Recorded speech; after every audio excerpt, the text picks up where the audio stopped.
Assalamualaikum warahmatullahi wabarakatuh. Waalaikumsalam warahmatullahi wabarakatuh.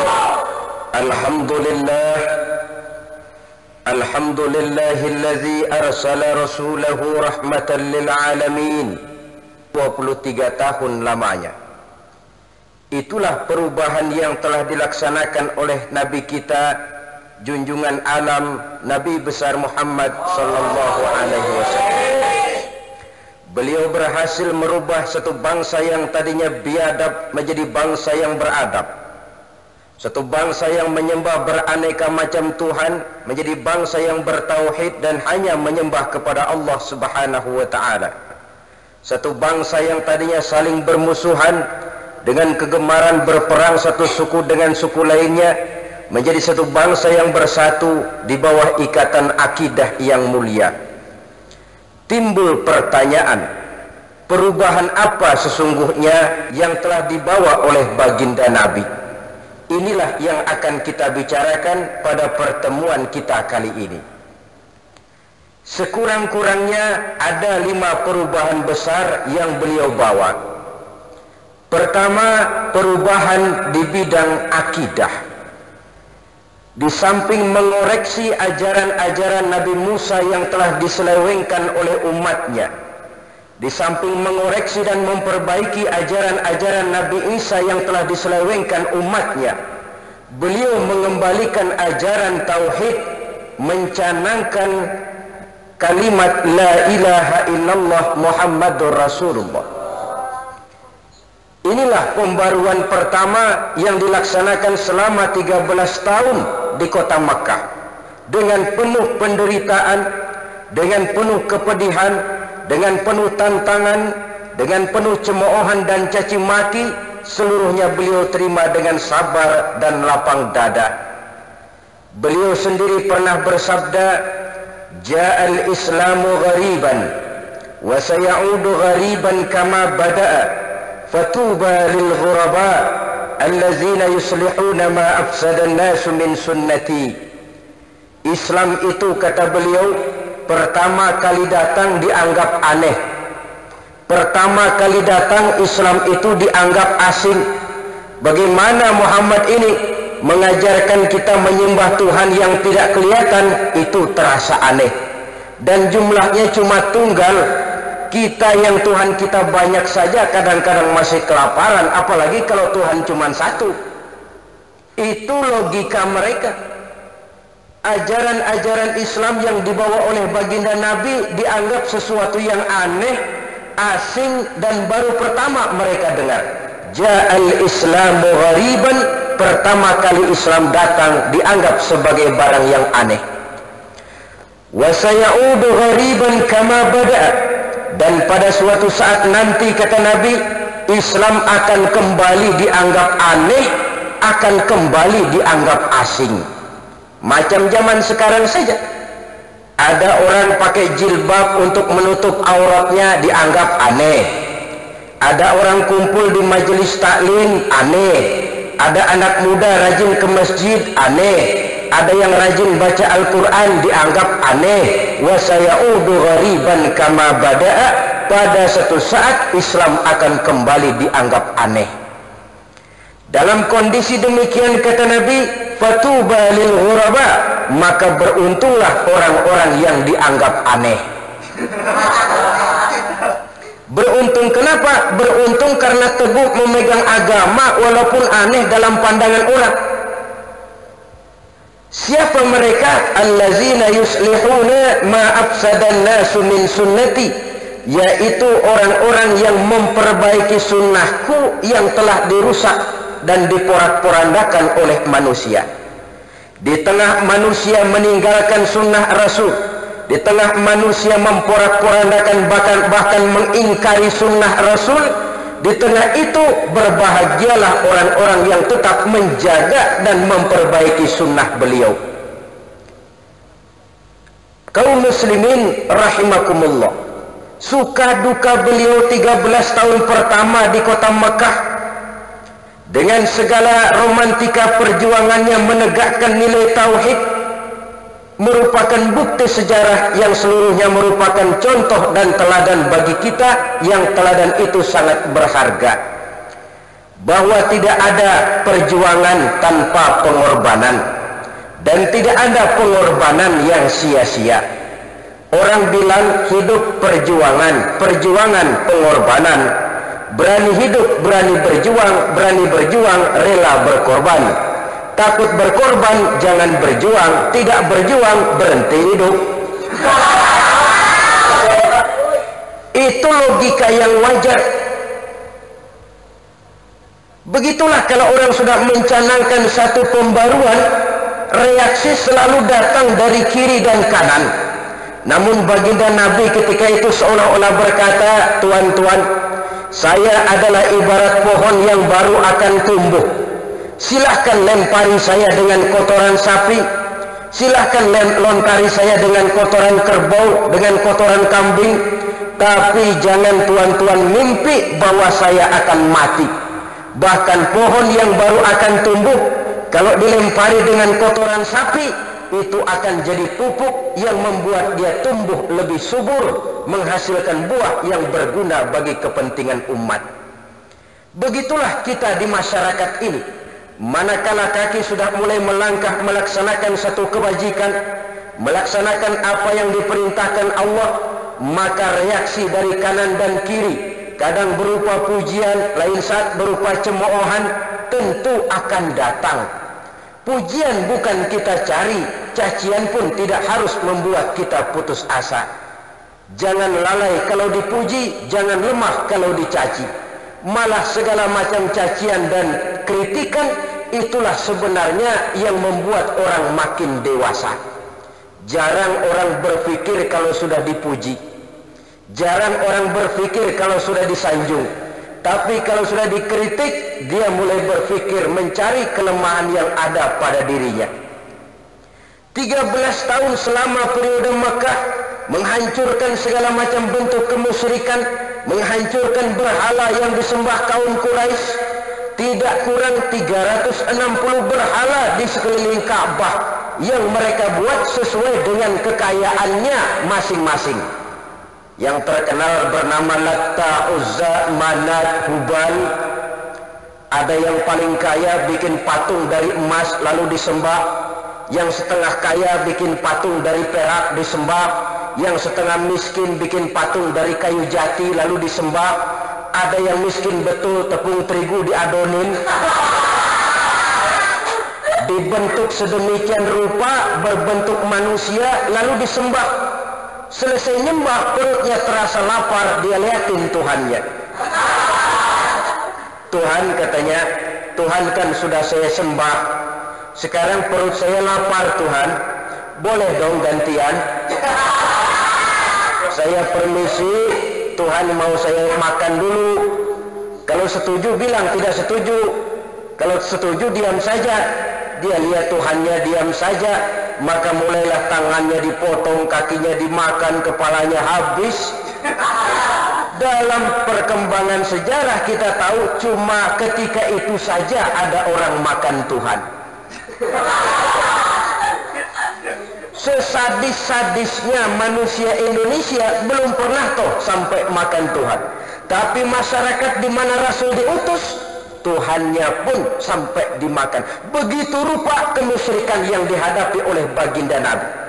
Maka sebagai langkah pertama, dibersihkan dulu jiwanya ini dari segala macam ketergantungan kepada benda, dari segala macam ketergantungan kepada berhala, bahwa lebih baik menyembah yang bikin gunung daripada menyembah gunung, lebih baik menyembah yang bikin api daripada menyembah api, lebih baik menyembah yang bikin laut daripada menyembah laut, lebih baik menyembah yang bikin matahari daripada menyembah matahari. Maka tidak ada Tuhan selain Allah. Esa tidak beranak dan tidak diperanakan.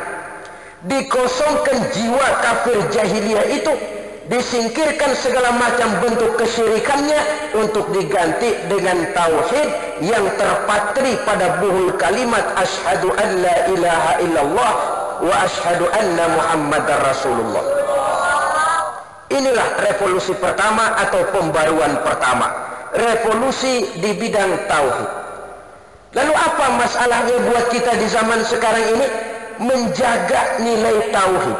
Saudara, bikin rumah susah, memelihara rumah lebih susah.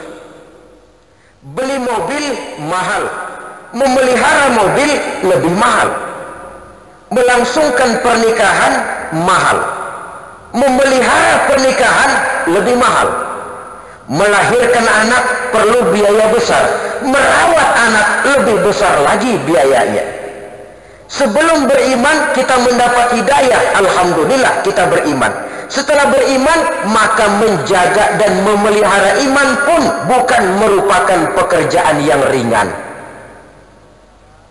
Apalagi zaman sekarang, kalau saudara termasuk yang rajin baca Quran, ini zaman sekarang rampok, maling, begal makin nekat. Kadang-kadang di tengah hari bolong, di tengah perempatan ramai, banyak orang, kadang di depan kantor polisi, itu masih bisa terjadi. Perampokan uang, yang rampok harta, rampok rumah, rampok jabatan, rampok kedudukan, dan sebagainya.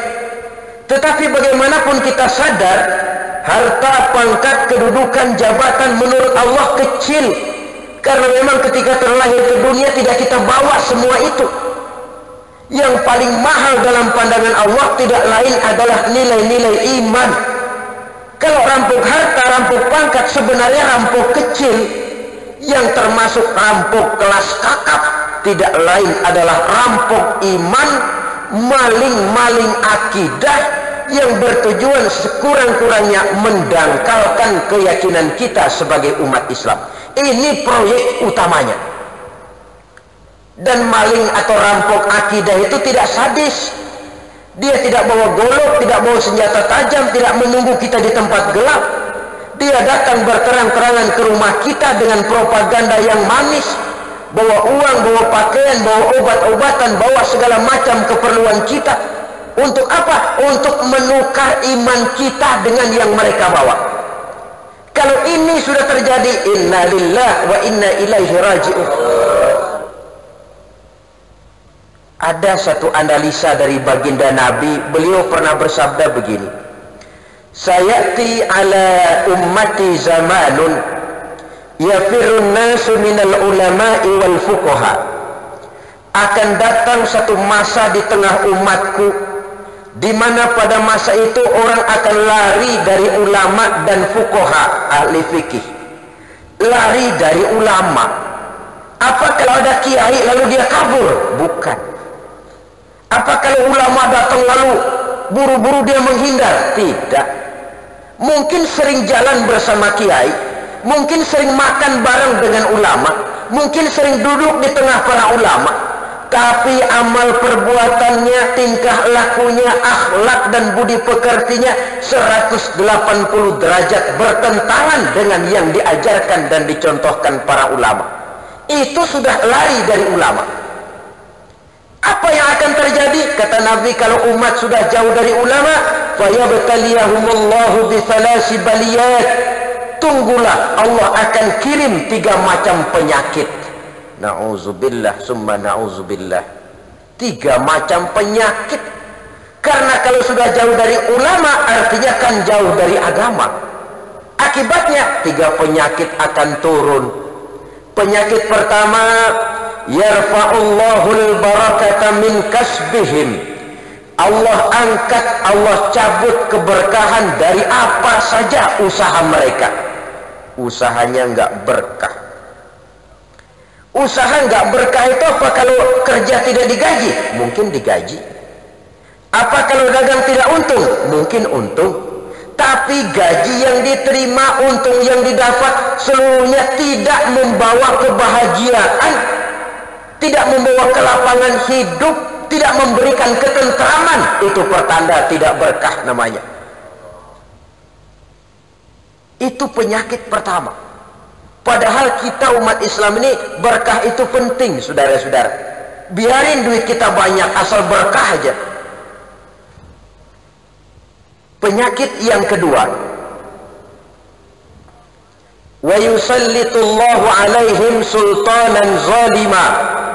Allah akan berikan kepada mereka pemimpin yang zalim. Tidak ada lagi ulama yang menunjukkan itu yang benar, ini yang salah, itu yang patut dipilih, ini yang tidak pantas dipilih. Akhirnya yang akan muncul menjadi pemimpin tidak lain orang-orang zalim. Penyakit yang ketiga, ini yang paling kita khawatir, ini yang paling kita takut. Kalau cuma yang pertama rezeki kurang berkah, biarin dah, haram-haram dikit embat juga dah.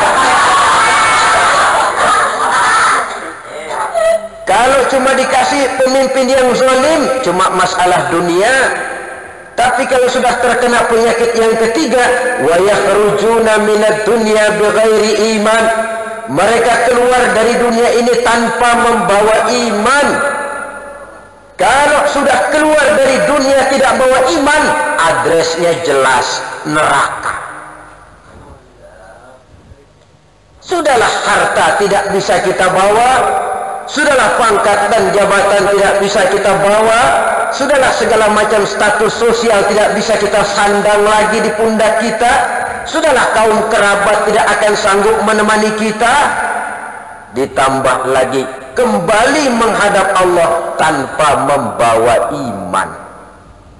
Karena itu saya ingatkan, membangun rumah sulit, memelihara rumah lebih sulit. Sebelum beriman kita sudah dapat hidayah, alhamdulillah. Memelihara iman lebih sulit, apalagi buat saudara yang tinggal di kota-kota besar. Iman kita ini mudah kena polusi, gampang kena erosi. Kalau lagi kumpul di tengah pengajian semacam ini daerah bebas polusi. Yang datang pikiran baik-baik, iya ya benar Ustadz bilang tadi, mulai besok mau sembahyang, mau ngaji yang benar, mau taubat, lagi bebas polusi. Keluar kita dari majelis taklim, keluar kita dari masjid, datang polusi, lain lagi pikiran kita. Mengalami pasang surut, mengalami cobaan, mengalami ujian, mengalami tempaan. Oleh karena itu, kalau pembaruan yang dibawa oleh Rasul adalah pertama di bidang akidah dan tauhid, sekarang tugas utama kita menjaga tauhid, memelihara akidah dan mewariskannya kepada generasi yang akan datang. Karena ini merupakan intan paling mahal, merupakan mutiara paling berharga. Saudara-saudara, orang mah kalau boleh pakai mah, boleh nggak pakai mah? Orang mah mending amalnya sedikit tapi imannya benar, daripada amalnya banyak tapi imannya salah. Sebab biar amal banyak kalau iman salah, ini amal mau bergantung kemana? Tapi ya tentu tidak ada orang imannya baik amalnya sedikit. Sebab biasanya kalau imannya baik tentu amalnya banyak, tentu itu logikanya. Kalau imannya mantap amalnya sedikit, mungkin ada yang sedikit koslet, sehingga tidak bisa bekerja secara normal, dan itu memang perlu diperbaiki. Nah, kemudian masalahnya, bagaimana kita memelihara iman ini caranya? Pertama, memakmurkan majelis taklim, saudara. Majelis taklim. Kalau teman saya bilang malah majelis taklim. Saya bilang kenapa taklim? Tempat kita dibentak-bentak orang alim kesini. Saya pikir betul juga, sebab kita kalau kurang-kurang dibentak sama orang alim sering lupaan. Tempat untuk bengkel reparasi iman, majelis-majelis taklim, pengajian-pengajian. Yang kedua, jangan jauh dari ulama, saudara-saudara. Sebab ulama adalah warasatul anbiya, ahli waris daripada nabi. Ulama yang masih teguh memegang warisan itu yang perlu kita ikuti dan kita dekati. Yang ketiga, memperbanyak kalimat tahlil. Sebab Nabi ada pesan, jaddidu imanakum bila ilaha illallah. Perbaharuilah iman kamu dengan banyak-banyak mengucapkan tahlil, yaitu kalimat la ilaha illallah. Saudara hadirin yang saya hormati, ini pembaruan yang pertama di bidang akidah, sehingga menjadilah bangsa Arab ketika itu bangsa yang bertauhid, yang dimulai dari pembangunan jiwanya. Jiwa tauhid dibangun. Kalau ini sudah mantap, kalau ini sudah jadi motivasi, maka perjuangan ke sana tentu akan terlihat dalam sejarah nanti. Ketika harus maju ke medan perang, berangkat. Ketika harus hijrah ke Madinah, hijrah. Ketika harus hijrah ke Ethiopia, hijrah. Ketika harus mengorbankan harta benda, keluarkan harta benda. Kenapa? Sebelumnya sudah dibangun jiwanya lebih dahulu. Sebab itu teori mens sana in corpore sano. Akal yang sehat terdapat pada badan yang sehat. Zaman sekarang sudah tidak tepat lagi. Belum tentu kalau badan sehat akalnya sehat. Buktinya apa? Maling sekarang badannya seger-seger.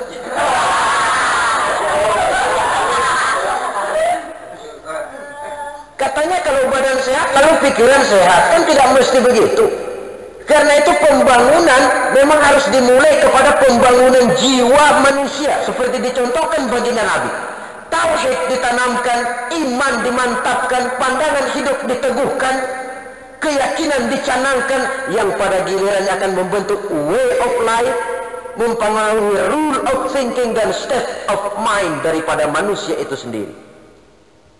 Nah, kalau itunya sudah dibangun, mau apa?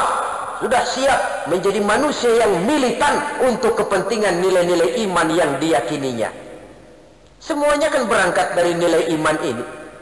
Orang sholat karena gerakan iman, orang rajin sedekah karena gerakan iman, orang mau berangkat jihad karena dorongan iman.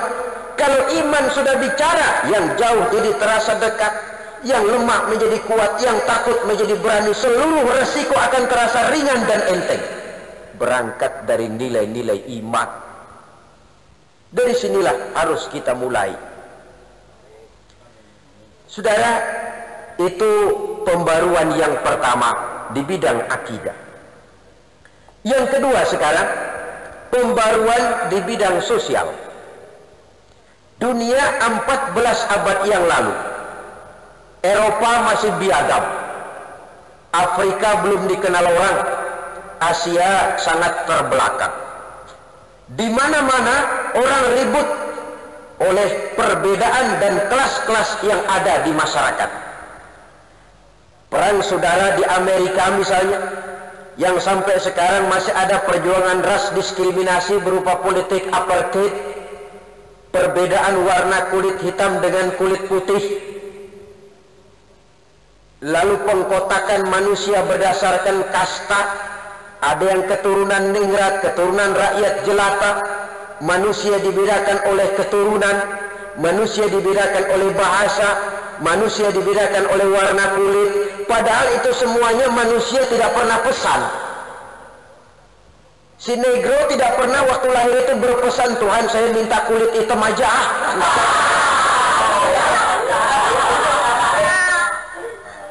Kita semua terlahir dalam kondisi terima beres. Sebab itu tidak wajar membedakan manusia lewat warna kulit. Tidak pada tempatnya membedakan manusia karena ras, karena bahasa. Maka lahirlah piagam Madinah yang ke dalam menciptakan ukhuwah kepada sesama umat Islam, dan keluar menciptakan toleransi kepada orang-orang di luar Islam. Buhul ikatannya tidak lain adalah akidah. Al-Quranul Karim dengan tegas mengatakan, ya ayyuhan nas, wahai manusia, inna khalaqnakum min dzakari wa unsa, sesungguhnya telah kami ciptakan kamu dari laki-laki dan perempuan, wa ja'alnakum syu'uban wa qabaila, dan kami jadikan kamu berbangsa-bangsa dan bersuku-suku. Tujuannya tidak lain lita'arafu, agar kamu saling mengenal satu dengan yang lain. nilai persaudaraan macam ini, saudara, maaf, akan sangat terasa kalau saudara sudah berkesempatan melaksanakan ibadah haji ketika wukuf di padang Arafah.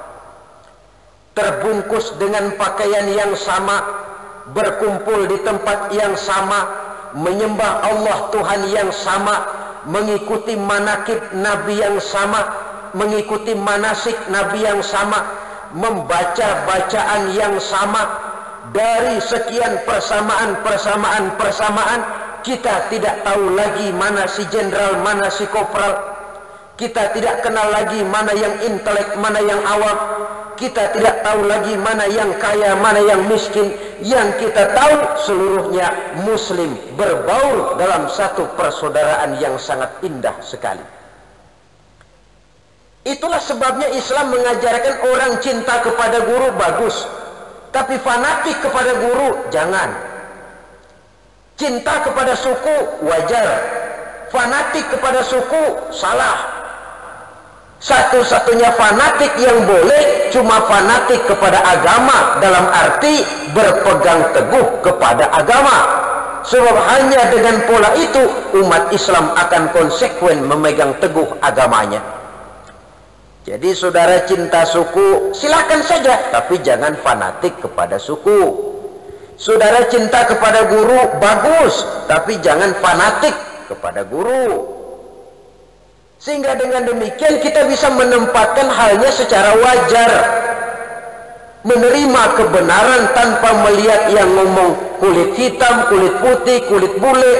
Terimalah kebenaran walaupun keluar dari seorang budak hitam legam sekalipun. Istilah saya, biar keluar dari dubur ayam kalau memang telur ambil, tapi biar keluar dari dubur bangsawan kalau memang kuning lari. Objektif di dalam menerima dan menyaring kebenaran.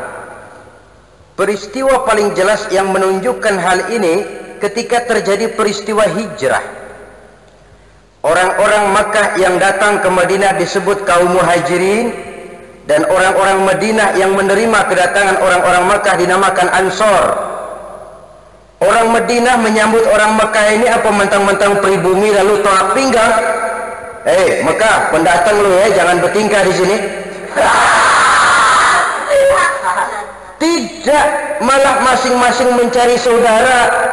Kata yang satu, saudaraku rumah saya kamarnya 4, kau pakailah 2, saya 2. Kata yang lain, ontak saya 4, ambillah 2, saya 2. Kata yang lain, kambing saya 8, kau pakailah 4, saya 4.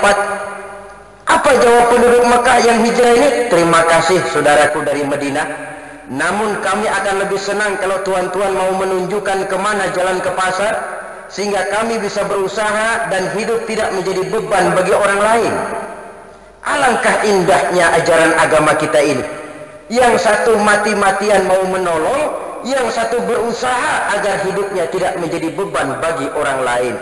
Itu ke dalam, membentuk ukhuwah. Keluar kepada yang non-muslim, membentuk toleransi. Mereka yang mau hidup berdampingan secara damai, Islam menghormati hak asasi mereka. Jangankan yang masih hidup, yang sudah mati jenazahnya sekalipun masih diberikan penghormatan. Konon lagi mereka yang masih hidup. Jadi kadang-kadang orang terkena satu bayangan yang mengkhawatirkan Islam itu katanya disebarkan dengan pedang, sehingga ada satu karikatur yang sangat tidak baik bahwa Nabi Muhammad itu di tangan kirinya Quran, di tangan kanannya pedang. Seolah-olah Islam dikembangkan dengan kekerasan.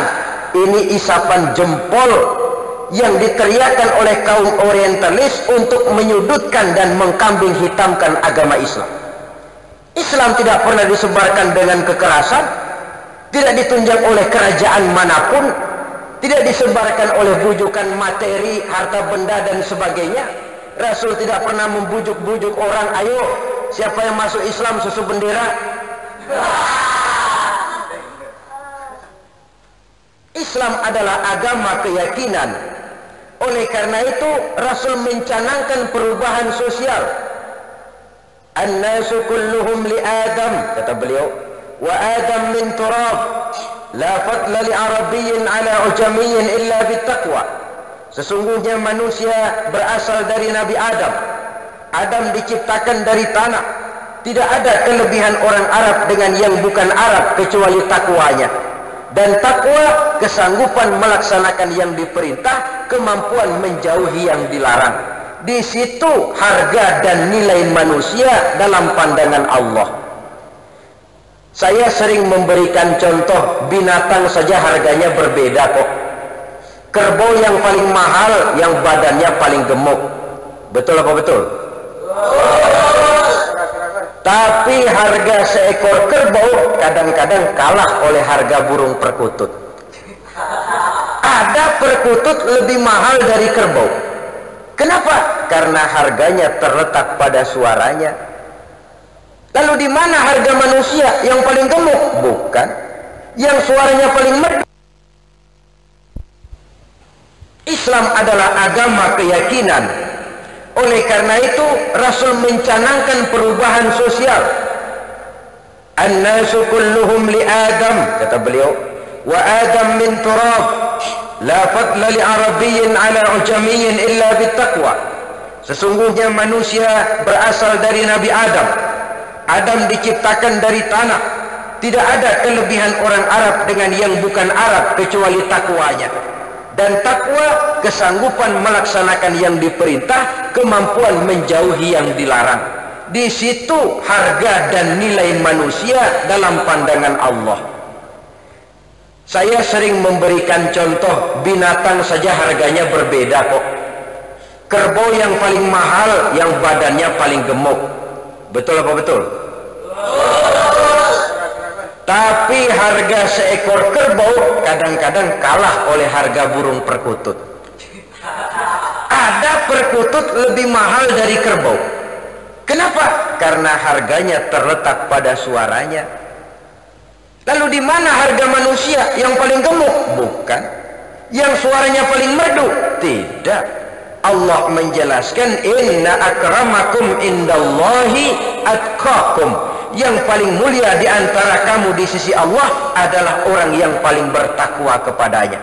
Bukan yang paling turunan ningrat, bukan yang paling banyak hartanya, bukan yang keturunan orang berpangkat dan jabatan tinggi, tetapi yang paling bertakwa kepada Allah Subhanahu wa ta'ala. Di sini nilai dan harga manusia. Oleh karena itu, kalau kita kembali kepada prinsip dasar daripada ajaran ini, kita umat Islam dengan akidah telah diikat menjadi umat yang satu. Apapun warna kulit kita, apapun bahasa yang kita pakai, kita kal jasadil wahid, seperti satu badan. Apabila yang satu sakit, yang lain akan ikut merasakan sakit. Kalau ini bisa kita wujudkan dalam kehidupan, wibawa kita sebagai umat akan timbul karenanya. Jangan menghina umat Islam di Jakarta, karena nanti umat Islam di Cirebon akan turun. Menghina umat Islam di Cirebon, yang Banten akan turun. Banten dihina, Bandung turun. Bandung dihina, misalnya Surabaya turun. Apabila yang satu sakit, yang lain ikut merasakan sakit. Jika ini terwujud, maka wibawa kita sebagai umat bisa kita wujudkan. Artinya yang terpenting kalau kita sudah membicarakan masalah pembaruan di bidang sosial ini, memperteguh kesatuan dan persatuan tanpa mempersoalkan bentuknya. Yang kita utamakan adalah nilai ukhuwah itu.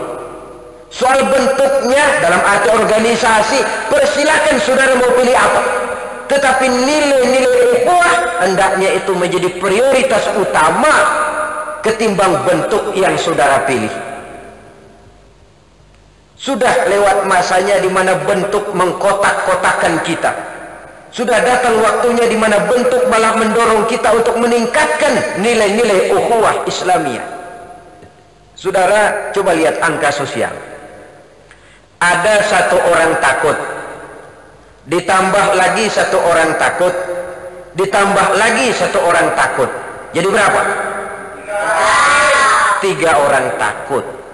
Tapi sebenarnya bukan 3 orang takut, 3 orang berani sudah. Kenapa? Karena sudah bertiga.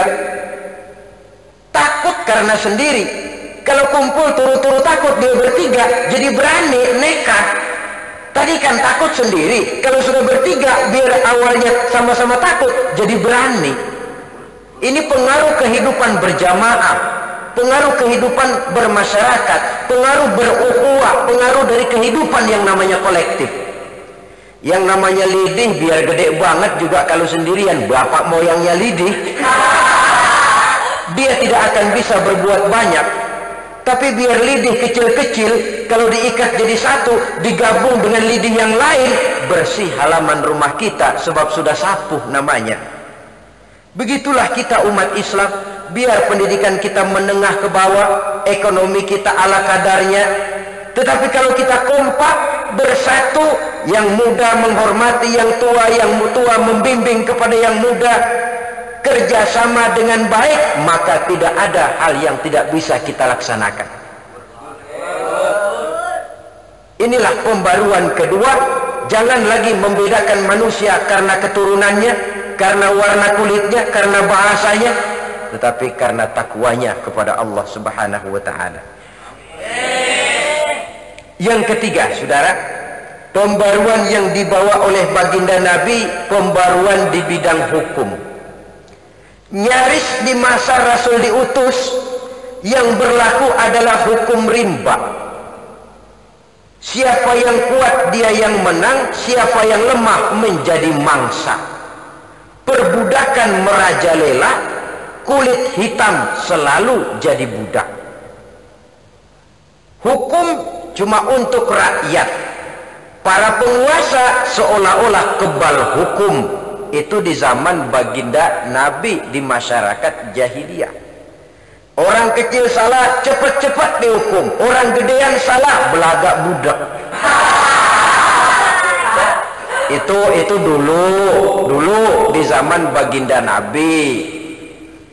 Datang beliau mencanangkan pembaruan di bidang hukum dengan prinsip al-musawat bainan nas fi takalifil ahkam. Semua manusia sama kalau sudah berhadapan dengan hukum Allah. Satu contoh, ketika Imam Ali karramallahu wajhah menjadi khalifah, pernah beliau dalam satu pertempuran kehilangan baju besi. Hilang tidak karuan, kemana perginya?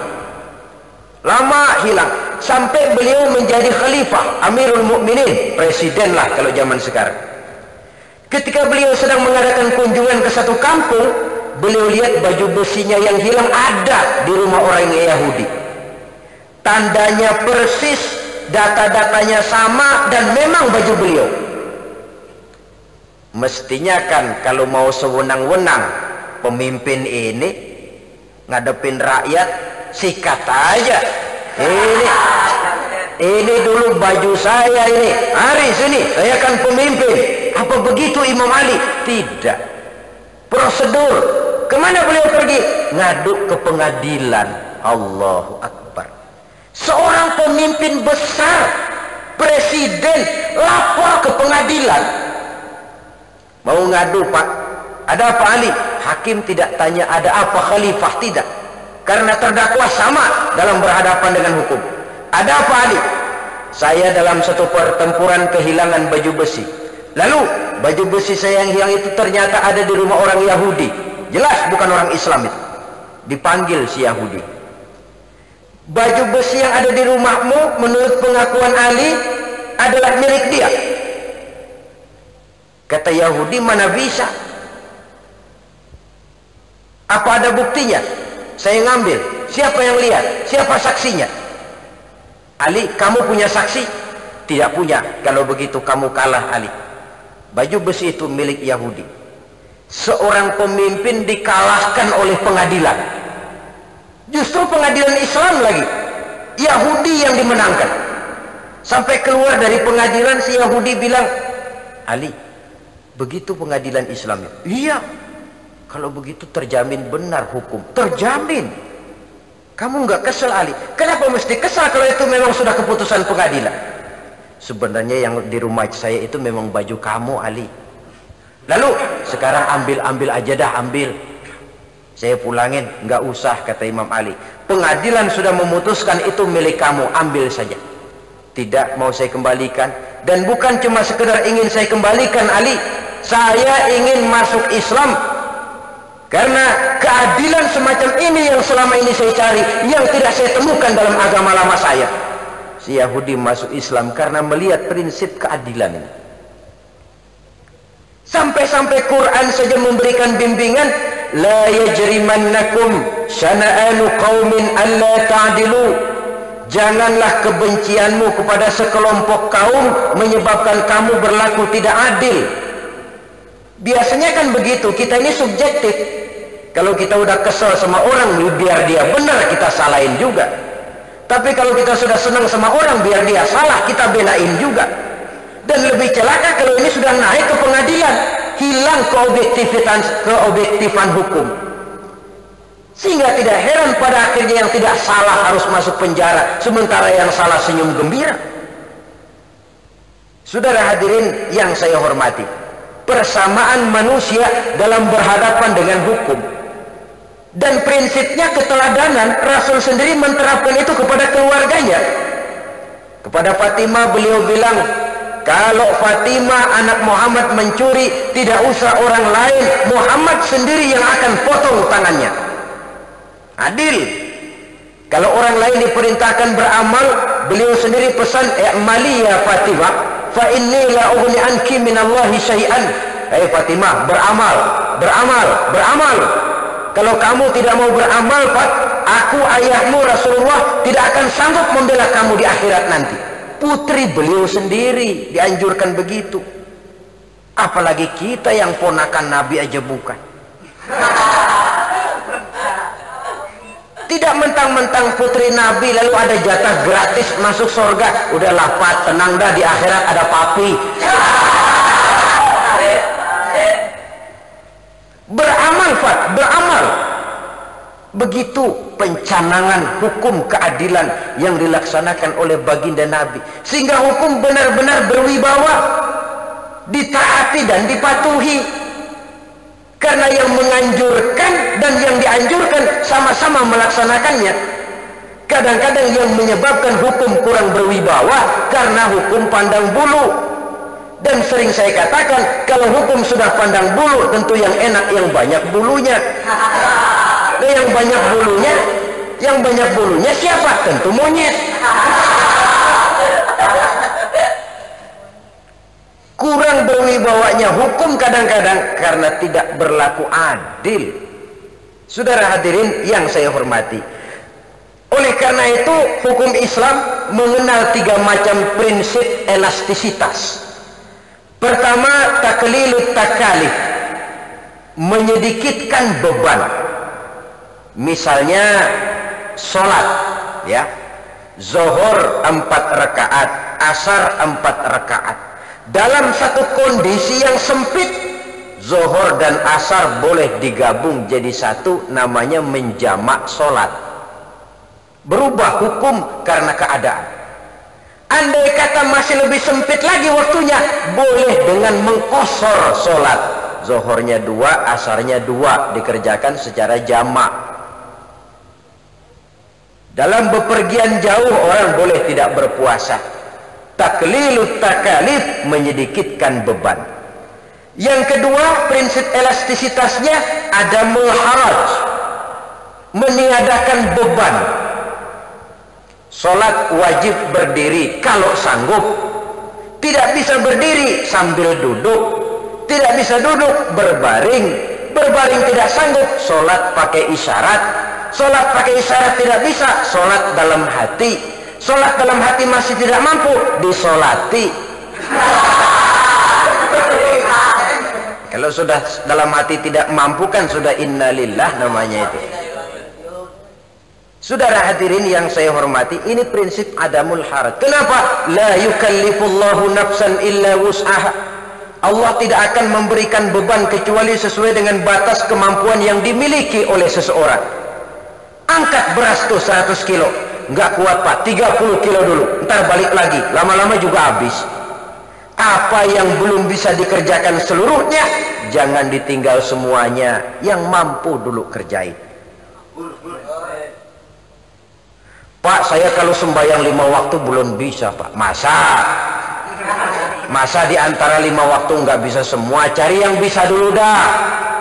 Nanti dulu Pak, saya hitung-hitung. Kalau subuh udah jelas belum bangun saya. Zohor baru pulang sekolah panas.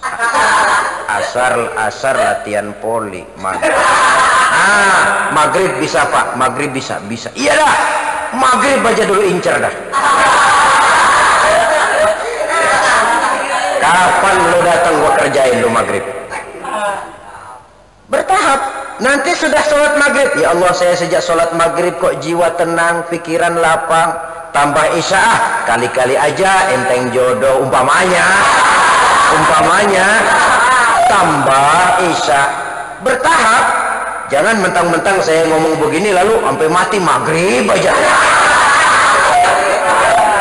Bukan itu yang saya maksud, ini cuma sekedar tahapan. Bertahap. Wong kita begitu lahir saja cuma minum air susu ibu kok. Besar sedikit baru pisang Ambon. Besar lagi kena nasi, besar lagi bubur. Sudah besar betul, tahu jengkol masuk. Tapi kalau begitu lahir langsung dikasih tahu kan tentu lain perkembangannya nantinya. Bertahap. Prinsip yang ketiga, at-tadrij fit tasyrih. Bertahap di dalam menerapkan hukum. Ingat peristiwa bagaimana Al-Quran mengharamkan arak. Tidak sekaligus. Mula-mula cuma mengatakan yas'alunaka 'anil khamri wal maisir qul fihima ismun kabirun wa manafi'un linnas. Arak itu ada gunanya dan ada bahayanya, tapi bahayanya lebih besar daripada gunanya. Belum diharamkan, baru diberikan gambaran bahwa manfaatnya ada, tapi bahayanya lebih besar daripada manfaatnya. Buat apa nyari jarum kalau kampak hilang? Mulai agak menjauh. Setelah mulai agak menjauh, turun peringatan kedua, la taqrabus salata wa antum sukara. Jangan dekati solat kalau kamu mabuk. Sehari semalam solat 5 kali. 5 kali mereka harus berjaga jangan sampai mabuk. Makin jauh. Ketika dirasakan sudah kuat betul, baru turun ayat innamal khamru wal maisir dan selanjutnya rijsun min amali syaitan fajtanibuh. Arak itu najis, kotor, perbuatan setan, jauhi kalau kamu mau jadi orang yang beruntung. Berhentinya nggak kaget. Kenapa? Sebelumnya udah dikasih sen lebih dulu. Coba kalau dikerasin, meletak, arak haram. Orang Arab bilang apaan yang gue demen banget diharamin. Ini namanya at-tadrij fit tasyrih, bertahap di dalam menerapkan watak daripada hukum. Saudara hadirin yang saya hormati, begitulah prinsip hukum di dalam Islam, keadilan di dalam Islam. Sehingga revolusi di bidang hukum ini memberantas hukum rimba yang berlaku di kalangan masyarakat Quraisy, menegakkan hukum berdasarkan kitabullah Al-Quran dan sunnah Rasulullah Sallallahu Alaihi Wasallam. Itu pembaruan yang ketiga di bidang hukum. Yang keempat yang dibawa oleh baginda Nabi, pembaruan di bidang ilmu dan peradaban. Ayat yang pertama turun saja sudah menjadi lambang, saudara. Iqra bismi rabbikal ladzi khalaq. Iqra. Jauh sebelum orang punya program PBH, pemberantasan buta huruf, ayat yang pertama turun saja sudah iqra, bacalah. Ini kan artinya umat Islam tidak boleh menjadi orang yang buta huruf. Dia harus pandai membaca, karena dengan membaca banyak manfaat. Ilmu tambah, bahasa makin baik, nuansa pandangan makin luas. Bacalah alam ini, bacalah Al-Quran, bacalah buku-buku ilmiah. Membaca ayat yang pertama kali turun, walaupun itu dikhitab kepada baginda Nabi, tapi kan juga ditujukan kepada kita semua. Jangan menjadi umat yang terbelakang, baca saja nggak bisa. Kalau perlu pelajari bahasa orang lain. Kata Imam Ali, man alima lughata qaumin salima min makrihim. Siapa yang mengerti bahasa suatu kaum, dia akan selamat dari tipuan kaum itu. Ngerti bahasa Belanda, insya Allah nggak ditipu Belanda, kan begitu. Ngerti bahasa Jerman, nggak bakalan dibohongin Jerman. Tidak ada ruginya.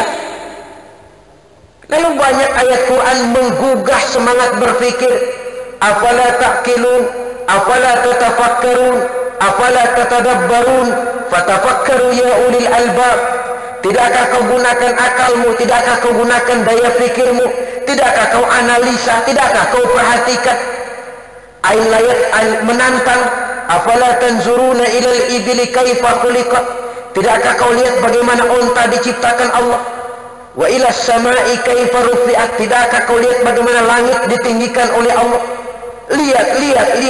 Apa lihat cuma dengan mata telanjang? Udah saya lihat. Bukan lihat itu yang dikehendaki. Lihat, pikiri, renungkan, pelajari, yang ujungnya akan sampai kepada pengakuan Rabbana ma khalaqta hadza batila.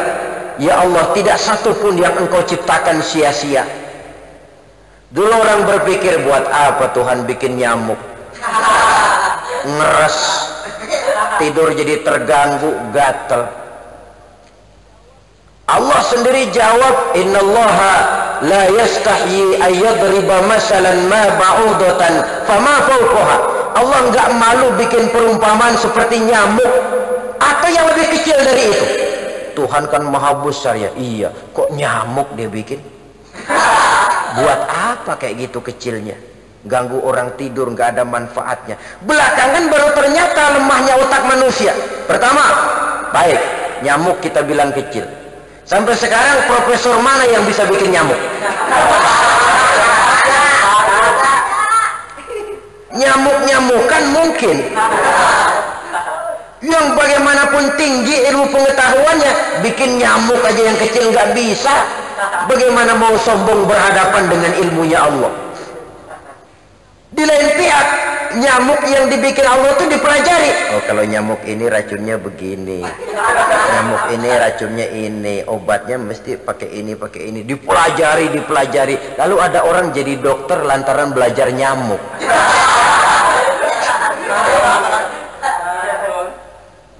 Yang lain berpikir, ini bagaimana cara ngusirnya nyamuk ini? Dirikan pabrik obat nyamuk. Lalu jadi ada orang pengusaha. Lantaran apa? Nyamuk, saudara-saudara. Ma khalaqta hadza batila. Tidak satu pun yang diciptakan Allah sia-sia.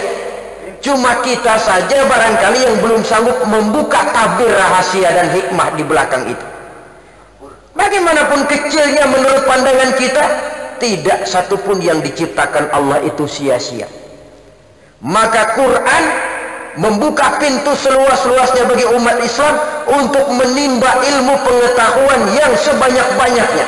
Semangat macam inilah dalam kurun sejarah Islam yang telah melahirkan ilmuwan-ilmuwan terkenal kelas Ibnu Sina, Ibnu Rushdi, Ibnu Khaldun, Ibnu Hizam, Ibnu Taimiyah, Imam Al-Ghazali, Imam Syafi'i, Imam Ahmad bin Hanbal, dan puluhan ribu lagi tokoh-tokoh lain, baik di bidang ilmu agama, filsafat, kedokteran, astronomi, ilmu falak, dan lain sebagainya.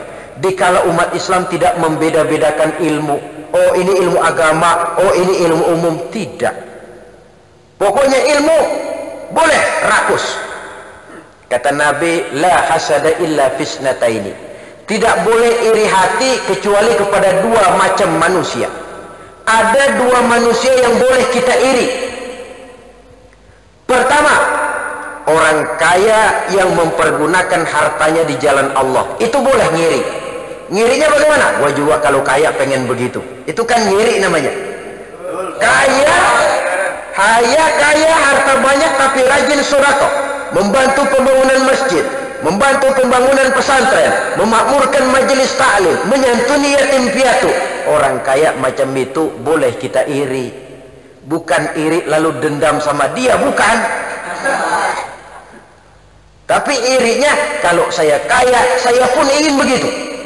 Yang kedua, orang alim yang mengamalkan ilmunya. Boleh ngiri dalam arti saya pun kepengen jadi orang alim dan mengamalkan ilmunya. Bukan orangnya yang diiriin, sifatnya. So kalau orangnya yang diiriin nanti nyari lantaran. Orang kaya biar dia mati buru-buru dah. Orang alim laku banget, nggak mau mampus sekalian. Itu iri yang salah pasang namanya. Dalam hal ilmu memang kita harus rakus. Boleh rakus kepada segala macam ilmu. Sehingga tiap makin tambah ilmu, makin terasa kebodohan kita. Makin bertambah ilmu, makin tahu kita bahwa yang kita belum tahu masih sangat banyak.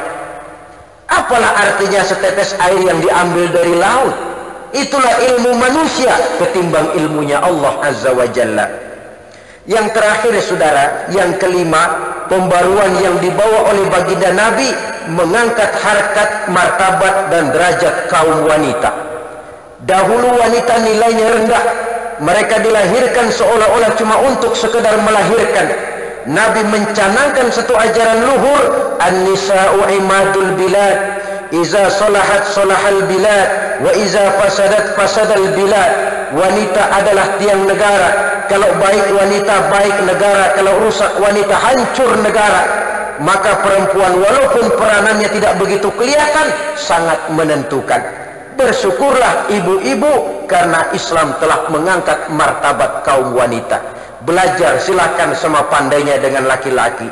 Ibadah silakan sama giatnya dengan laki-laki. Tapi jangan melampaui kodrat kewanitaan. Sebab emansipasi yang melampaui kodrat sebagai wanita pada akhirnya hanya akan merendahkan derajat martabat kaum wanita itu sendiri.